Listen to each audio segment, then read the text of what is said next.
दोस्तों आज हम राजस्थान जीके के 25 इम्पोर्टेंट प्रश्नों के बारे में बात करेंगे और ये सभी प्रश्न राजस्थान सीईटी 12th लेवल एवं ग्रेजुएशन लेवल दोनों के लिए बहुत ही ज़्यादा हेल्पफुल प्रश्न हैं, इसलिए वीडियो में आप अंत तक ज़रूर बने रहे। तो चलो वीडियो को शुरू करते हैं। तो आपका पहला सवाल है कि कौन सी जोड़ी है जो सही सुमिलित है। तो वह जोड़ी बतानी है जो सही सुमिलित है। तो वह जोड़ी है तराइन का प्रथम युद्ध, मोहम्मद गौरी और पृथ्वीराज चौहान। ये जो जोड़ी है ये एकदम सही हैं। तो दोस्तों आपको 25% दिए जाएंगे, जिसमें से आपने कितने प्रश्न सही किए हैं वो हमें लास्ट में कमेंट में जरूर बताएं और मैं प्रश्न बढ़ी उससे पहले आप उत्तर तैयार रखें, जिससे कि आपकी प्रिपरेशन होती रहेगी। तो अगला प्रश्न देखते हैं।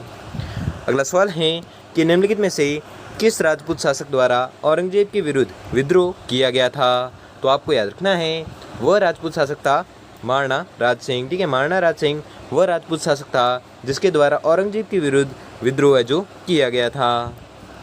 अगला सवाल है कि रूठी रानी के नाम से कौन प्रसिद्ध हैं। मोस्ट इम्पोर्टेंट क्वेश्चन है और ये प्रश्न बहुत बार एग्जाम पूछा भी गया है कि रूठी रानी के नाम से कौन प्रसिद्ध है। तो आपको याद रखना है ये प्रसिद्ध है उमादे। अगला सवाल है कि रानी कर्मवती ने हुमायूं से सहायता गुजरात के किस शासक के विरुद्ध मांगी थी। तो ये मांगी थी बहादुर शाह के विरुद्ध। ठीक है, बहादुर शाह के विरुद्ध मांगी थी सहायता किसने, हुमायूं ने। ठीक है, सॉरी रानी कर्मवती ने मांगी थी और हुमायूं से मांगी थी गुजरात के बहादुर शाह जफर के विरुद्ध। अगला सवाल है कि औरंगजेब द्वारा जजिया कर लगाए जाने पर किस शासक ने पत्र लिखकर विरोध किया। तो आपको याद रखना है वह शासक था राज सिंह, जिसने पत्र लिखकर विरोध किया था। अगला सवाल है कि पंडित हरिनारायण शर्मा को अलवर के किस शासक ने अपना सलाहकार नियुक्त किया। तो ये नियुक्त किया था जय सिंह ने। ठीक है, जय सिंह ने क्या किया, पंडित हरिनारायण शर्मा को अलवर के जय सिंह शासक ने अपना सलाहकार नियुक्त किया। अगला सवाल है कि दुर्गादास राठौड़ की छतरी किस राज्य में स्थित है। मोस्ट इम्पोर्टेंट क्वेश्चन है और ये प्रश्न एग्जाम में बहुत बार पूछा भी गया है, इसलिए इस प्रश्न को भी आपको रट लेना है कि दुर्गादास राठौड़ की जो छतरी है वो किस राज्य में स्थित है। तो इनकी छतरी स्थित है मध्य प्रदेश में। अगला सवाल है कि महाराणा प्रताप ने 1585 ईस्वी में चावड़ को अपनी राजधानी बनाया, जो मेवाड़ की राजधानी रहा था। तो कब तक रहा था, तो ये राजधानी रहा था 1615 ईस्वी तक। अगला सवाल है कि किस राजा के वंशज गुर्जर प्रतिहार कहे जाने लगे। तो वह राजा कौन सा था जिसके वंशज गुर्जर प्रतिहार कहे जाने लगे। तो वह राजा था नागभट्ट द्वितीय। अगला सवाल है कि राणा सांगा ने 1518 में खातौली के युद्ध में इब्राहिम लोदी को हराया। खातौली किस जिले में स्थित है। तो खातौली जो है वह स्थित है बूंदी जिले में। अगला सवाल है कि फरिश्ता के अनुसार अलाउद्दीन खिलजी का जालोर पर द्वितीय आक्रमण किस वर्ष में हुआ। तो ये द्वितीय जो आक्रमण हुआ था वो हुआ था 1311 ईस्वी में।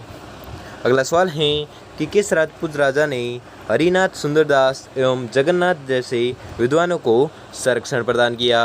तो वह राजपूत राजा था कौन, तो आपको याद रखना है वह था आमेर के महाराजा मान सिंह। ठीक है, आमेर का महाराजा मान सिंह वह राजपूत राजा था जिसने हरिनाथ, सुंदरदास एवं जगन्नाथ जैसे विद्वानों को संरक्षण प्रदान किया। अगला सवाल है कि मंडोर के प्रतिहार माने जाते हैं। तो कौन माने जाते हैं, तो मंडोर के जो प्रतिहार माने जाते हैं वो माने जाते हैं क्षत्रिय। अगला सवाल है कि राव राय सिंह को राजपुताने का कर्ण किसने कहा। मोस्ट इम्पोर्टेंट क्वेश्चन है और ये प्रश्न बहुत बार एग्जाम पूछा भी गया है कि राव राय सिंह को राजपुताने का कर्ण है जो किसने कहा था, या राजपुताने का कर्ण किसे कहा था ये भी पूछा जाता है। तो आपको याद रखना है ये कहते हैं राव राय सिंह को, और किसने कहा था वो आपको आज पता चलेगा कि किसने कहा था। तो ये कहा था मुंशी देवी प्रसाद ने। अगला सवाल है कि कीका के नाम से लोकप्रिय थे। मोस्ट इम्पोर्टेंट क्वेश्चन है और ये भी प्रश्न बहुत बार एग्जाम पूछा गया है, इसलिए इस प्रश्न को भी आपको रट लेना है कि कीका के नाम से लोकप्रिय थे। तो कौन थे, तो कीका के नाम से लोकप्रिय थे महाराणा प्रताप। अगला सवाल है कि कदमवास या कैमवास किस राजा के समय उनके मुख्यमंत्री थे।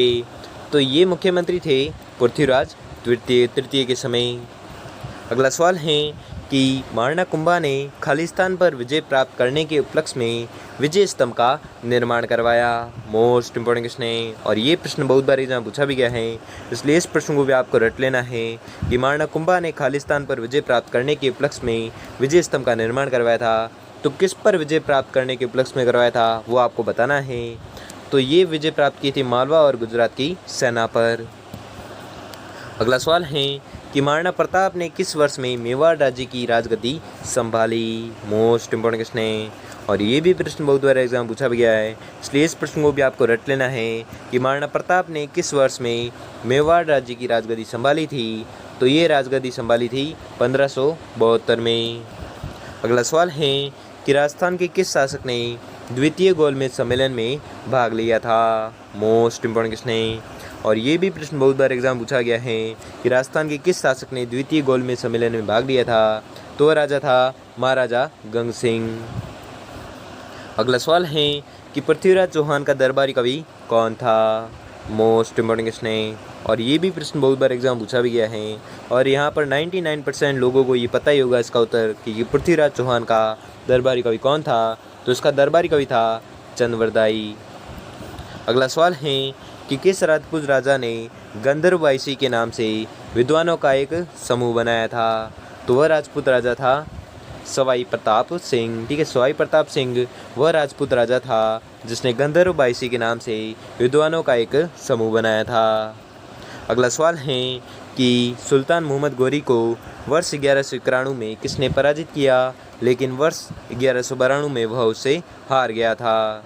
तो ये हार गया था पृथ्वीराज तृतीय। ठीक है, पृथ्वीराज तृतीय वह व्यक्ति था जिसने सुल्तान मोहम्मद गोरी को वर्ष 1191 में हराया था। और ये युद्ध मैं आपको बता देता हूँ, ये युद्ध था तराइन का युद्ध जो 1191 और 1192 को हुआ था। ठीक है, 1191 को तराइन का प्रथम युद्ध हुआ था और द्वितीय युद्ध हुआ था तराइन 1192 को हुआ था। और प्रथम युद्ध में तो सुल्तान मोहम्मद गोरी को हरा दिया था पृथ्वीराज तृतीय ने, लेकिन जो दूसरा युद्ध हुआ था जिसमें पृथ्वीराज तृतीय जो है वो हार गए थे, वो इसमें बताया गया है। ठीक है, तो कौन हार गए थे 1192 में, तो वो हार गए थे पृथ्वीराज तृतीय। अगला सवाल है कि गोइल वंश का पहला शासक कौन था। तो गोइल वंश का जो पहला शासक था वह था बप्पा रावल। अगला सवाल है कि मालवा के किस सुल्तान को राणा कुंभा ने कई बार पराजित किया था।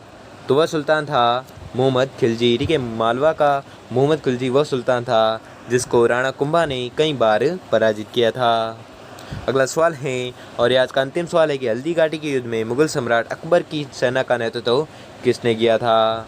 तो ये सबको पता होगा, 99% लोगों को इसका उत्तर पता होगा कि हल्दी घाटी के युद्ध में मुगल सम्राट अकबर की सेना का नेतृत्व किसने किया था। तो इसका आंसर आप कमेंट में ज़रूर बताइए और आपने 25 में से कितने सवाल किए हैं वो भी हमें कमेंट में ज़रूर बताइए। और अगर आपके लिए वीडियो थोड़ा भी हेल्पफुल साबित हुआ तो वीडियो को लाइक और चैनल पर नए हो तो चैनल को सब्सक्राइब कर लीजिए और बेल आइकन को प्रेस कर लीजिए कि वीडियो की नोटिफिकेशन आपको मिलती रहेगी। धन्यवाद।